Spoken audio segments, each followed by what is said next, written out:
Assalamualaikum warahmatullahi wabarakatuh. Salam sejahtera buat kita semua, sahabat-sahabatku sekalian. Hari ini kita akan bahas buku yang saya tulis tahun 2011 berjudul Ngandakan Kontemporer, Implikasi Sosial dan Reform Lokal.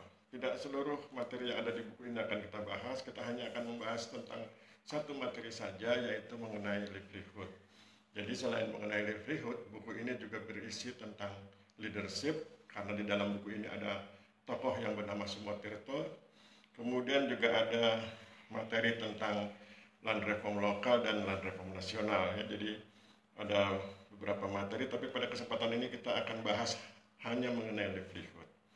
Kita mulai misalnya dengan melihat di halaman 8. Di halaman 8, buku ini menyatakan bahwa livelihood adalah cara yang dilakukan seseorang untuk mendapatkan sejumlah uang yang akan digunakan untuk memenuhi kebutuhan hidup diri dan keluarganya.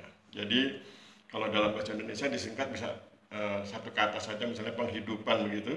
Dan ketika bicara penghidupan berarti bicara tentang sejumlah uang atau sejumlah pendapatan yang diperoleh seseorang untuk memenuhi kebutuhan hidupnya. Ya, jadi tetapi dalam konteks cara gitu ya. Jadi saya ulangi, livelihood adalah cara yang dilakukan seseorang untuk mendapatkan sejumlah uang yang akan digunakan untuk memenuhi kebutuhan hidup diri dan keluarganya.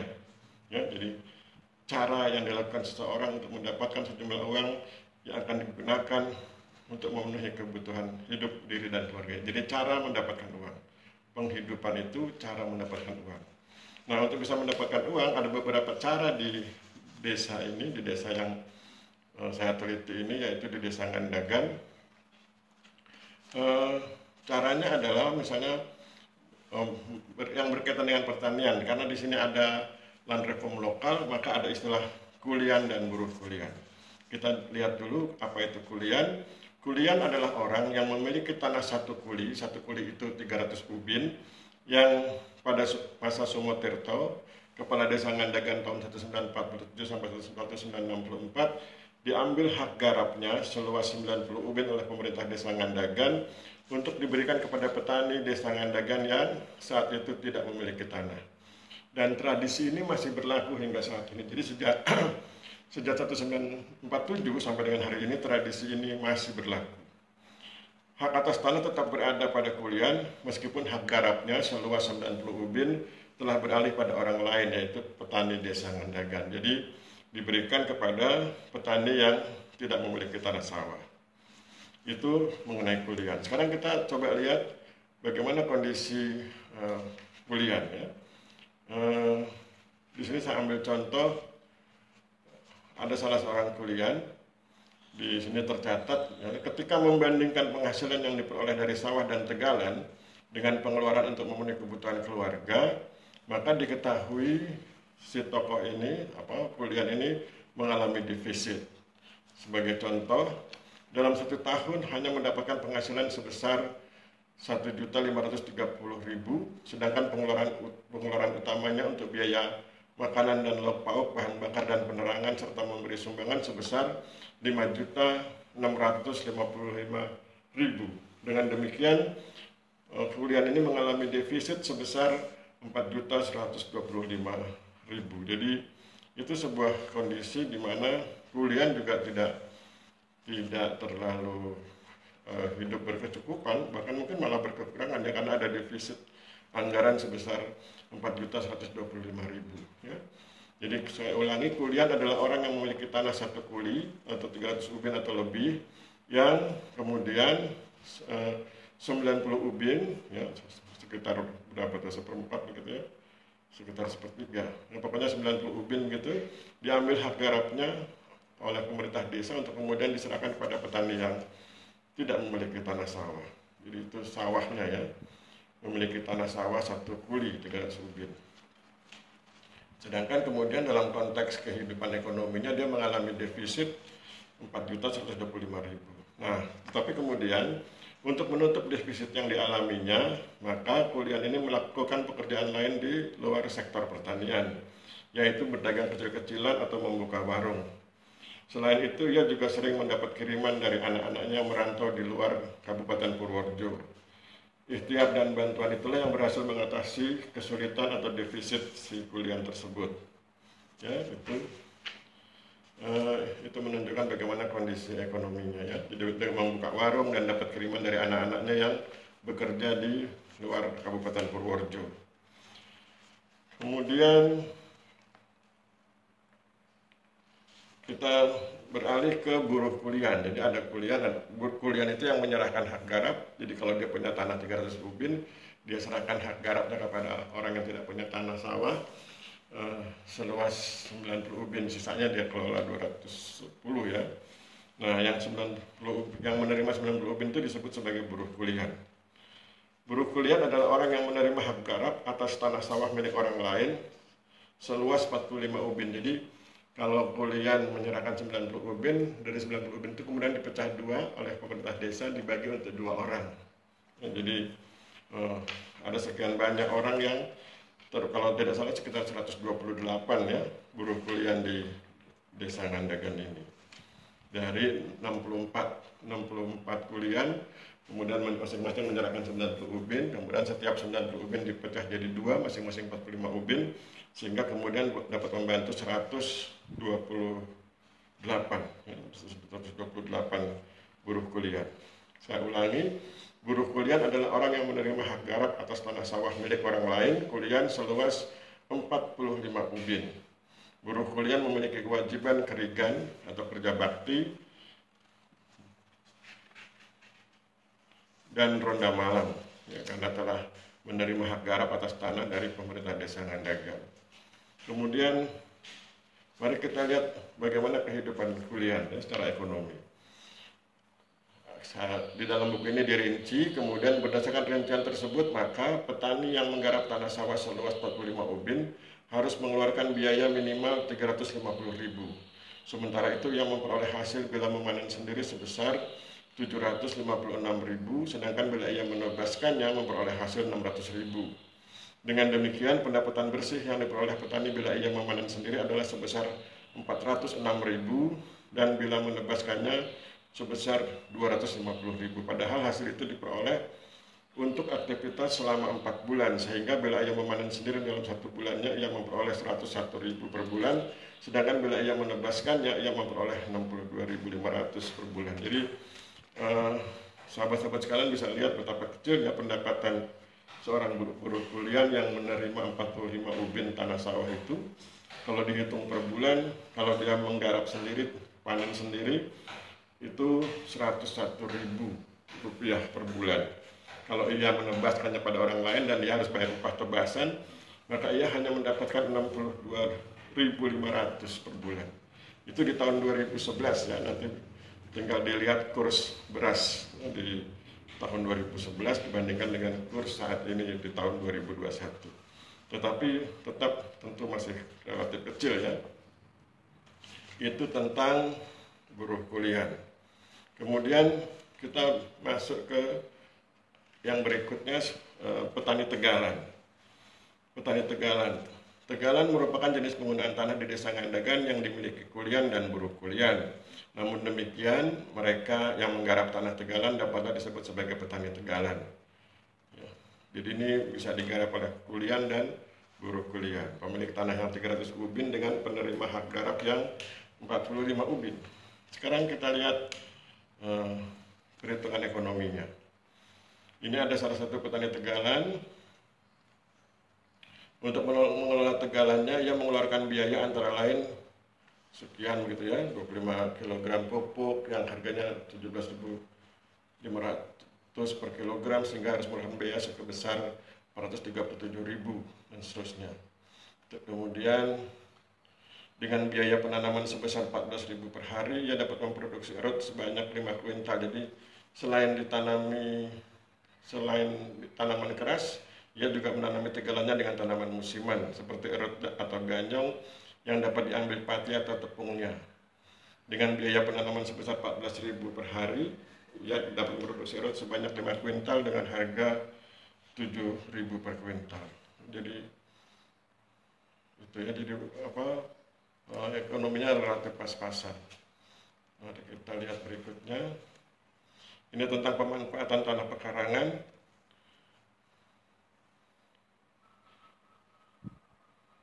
Ini ada petani yang mempunyai tanah pekarangan seluas 30 ubin, dalam 1 tahun dapat memproduksi pisang sebanyak 2 kali 20 tandan dengan harga 10.000 per tandan, kelapa sebanyak 2 kali 400 butir dengan harga 1.000 per butir. Dengan demikian dari pekarangannya dalam 1 tahun dengan luas 30 ubin yang mendapat penghasilan sebesar 1.200.000. Ini tentang pekarangan. Kemudian yang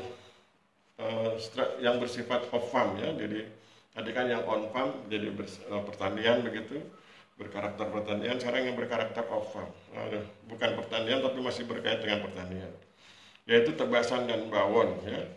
Ada profesi tebasan, jadi sistem borong gitu ditebas, dan ada sistem bawon. Sistem bawon itu berapa panennya kemudian tidak dapat sekian persen gitu dari panennya itu. Mari kita lihat, ini sekedar contoh. Maka seorang bawon dapat memperoleh uang sebesar 20 kg kali 7 hari kali harga gabah basah 140 kali 2.300, 322.000 ya. Pada masa panen upah bawon seringkali tidak seragam. Di antaranya ada yang diperhitungkan bahwa dari 10 kg gabah hasil panen, maka bawon mendapat 1 kg gabah basah. Ya, kemudian sesudah dihitung, biasanya mereka kalau kerja 7 hari, dapatnya kemudian menjadi Rp322.000. Itu. Kemudian kalau yang tebasan, ya sistem borongan, harga tebasan 1 iring 125 ubin bila tidak terkena hama sebesar 1.800.000. Tapi ini ditebas maksudnya diborong gitu ya, panennya itu. Itu diborong oleh tengkulak ya. Kemudian kita lihat yang profesi lainnya, ini tentang industri rumah tangga, tetapi masih berhubungan dengan pertanian, yaitu industri tempe. Industri tempe.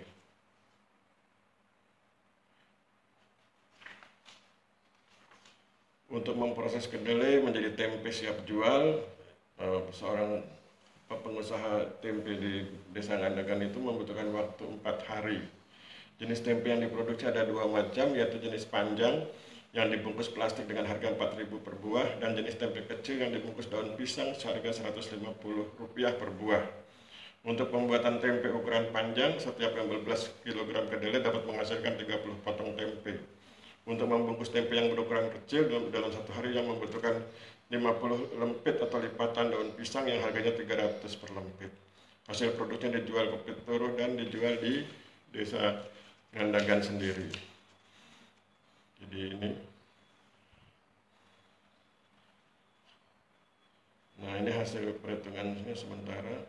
Sementara itu untuk kebutuhan keluarga dalam setahun membutuhkan biaya total pengeluarannya 8.300.000. Sementara itu rata-rata pendapatan bersih dari usaha tempenya sehari mencapai 50.000. Sehingga dalam 1 bulan pendapatannya sebesar 1.500.000. Dengan demikian dalam setahun 18 juta.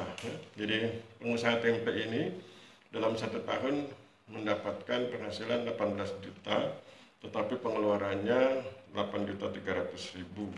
Sehingga kemudian surplus sebesar 9.700.000. Bandingkan dengan yang kuliah tadi yang defisit, maka ini surplus.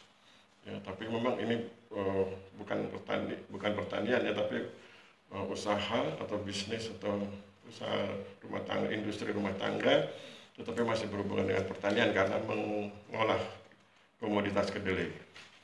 Kemudian ada lagi usaha penyewaan alat, menyewakan traktor dan listrik begitu. Ini juga menyewakan traktor karena ini masih berhubungan dengan pertanian ya, masih off farm, menyewakan traktor. Jadi di buku ini dijelaskan dalam satu hamparan secara bersama-sama menyewa traktor dan operatornya untuk mengolah tanah sawah mereka. Biayanya ditanggung masing-masing dengan ketentuan 70.000 per 100 ubin. Jadi setiap 100 ubin biaya sewa traktornya adalah 70.000 dan dibayarkan langsung kepada operator.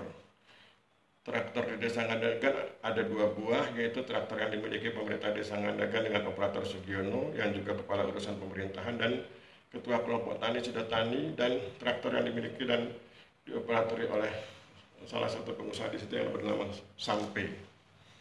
Itu kemudian kita lihat berikutnya yang berkarakter non-farm, ya, bukan pertanian. Ini ada industri rumah tangga, yaitu pemintalan kapas dan perkreditan barang kelontong. Bisnisnya itu, ya. Ini juga nampaknya menjanjikan. Kemudian ada lagi buruh dan pedagang. Ini ada yang misalnya dia berdagang di pasar begitu, di pasar Petoro, kemudian dia mendapat penghasilan dari situ. Kemudian ada juga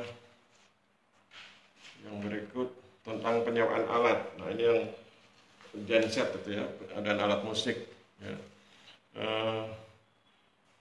Ada juga mesin perontok padi dan lain sebagainya. Tapi ini yang berkaitan dengan, karena karakternya non-farm, jadi tidak berhubungan dengan pertanian. Jadi penyewaan diesel atau pembangkit listrik sebesar 500.000 selama acara hajatan. Dalam 1 bulan bisa tersewa sebanyak 2 kali. Untuk sound system disewakan 1 hari 500.000 dan dalam 1 tahun bisa disewa sebanyak 10 kali. Jadi ini pendapatan dari usahawan yang mengusahakan penyewaan diesel dan mengusahakan penyewaan sound system. Untuk pembangkit listrik atau diesel 500.000 selama acara hajatan, dan untuk sound system 1 hari 500.000. Kalau untuk yang pembangkit listrik dalam 1 bulan bisa disewa sebanyak 2 kali. Sedangkan untuk yang sound system dalam 1 tahun bisa disewa sebanyak 10 kali. Kemudian ada yang PNS dan pensiunan PNS. Ini juga salah satu jenis livelihood di Desa Ngandagan. Kemudian yang berikut ada juga yang merantau, ya, merantau ke beberapa daerah. Kemudian uangnya dikirim ke rumah, dikirim ke Desa Ngandagan. Demikian sahabat-sahabat sekalian, kondisi livelihood di Desa Ngandagan yang sebetulnya menggambarkan juga kondisi livelihood di desa-desa di Indonesia, ya. Jadi mereka bisa livelihoodnya itu berkarakter on farm, berhubungan dengan pertanian, bisa berkarakter off farm, bukan pertanian tapi masih berkaitan dengan pertanian, bisa berhubungan dengan yang bersifat non farm, ya. Jadi saya ulangi, livelihoodnya itu bisa punya 3 karakter. Karakter on farm, yaitu livelihood yang bersifat pertanian. Kedua, on farm yang bersifat pertanian. Kemudian yang off farm, bukan pertanian tapi masih berkaitan dengan pertanian. Dan yang non farm yang tidak ada kaitannya sama sekali dengan pertanian. Dan kalau kita lihat sepintas tadi, maka kehidupan masyarakat kita di desa dari segi ekonomi masih relatif lemah. Dan itulah yang kemudian harus diperbaiki. Terutama kelemahan ekonomi dirasakan oleh mereka yang livelihoodnya itu berbasis pada on farm. Jadi livelihood bidang pertanian itu belum menjanjikan secara ekonomi, sehingga kemudian mereka yang livelihoodnya berbasis pertanian harus menambah penghasilan lain, atau livelihoodnya itu kemudian ditambah dengan livelihood yang lain, yaitu dengan cara melakukan pekerjaan yang menggabungkannya dengan yang off farm dan yang non farm. Misalnya dia seorang petani, pemilik tanah, tapi penghasilannya kurang, dia bisa jadi buruh, ya, berarti non farm, atau dia bisa menjadi pengusaha tempe tadi, ya, itu masih bersifat off farm, bukan pertanian tapi masih terkait dengan pertanian. Jadi memang kalau kita perhatikan atau kita tarik semacam kesimpulan sementara begitu, bahwa sektor pertanian di desa-desa itu dari segi ekonomi sangat tidak menjanjikan, dan dari segi ekonomi lebih menjanjikan sektor non pertanian, sedangkan sektor off farm atau bukan pertanian tapi masih terkait dengan pertanian itu adalah wilayah yang pertengahan ya. Jadi kalau bicara kemakmuran, yang non farm lebih makmur, yang off farm pertengahan, dan yang paling tidak makmur adalah yang on farm ya.